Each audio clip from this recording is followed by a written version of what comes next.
Narito ang ibang balitang tinutukan ng 24 Oras Weekend. Patay ang tatlong negosyante sa magkahiwalay na pamamaril sa Agusan del Sur at Zamboanga. Nakatutok si Oscar Oida. Habang nagsiselfone ang babaeng ito sa kanyang tindahan sa Bayugan City, Agusan del Sur, biglang lumapit ang isang naka-helmet at 2 beses na binaril ng malapitan ang babae. Agad tumakas ang suspect sakay ng motorsiklo. Nangyari ang krimen hapon ng Biyernes. Namatay sa ospital ang babaeng negosyante. Inaalam pa ang pagkakakilanlan ng suspect na tinutugis pa rin.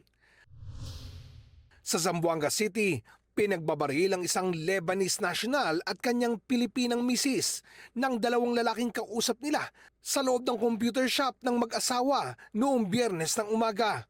Kinuha ng mga suspect ang mga pera sa mesa bago tumakas. Ayon sa pulisya, dead on arrival sa ospital ang mag-asawa. Robbery ang isa sa tinitingnang motibo sa krimeng patuloy na sinisiyasat.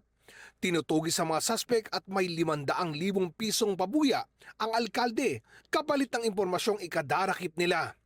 Oscar Oida, nakatutok, 24 Oras.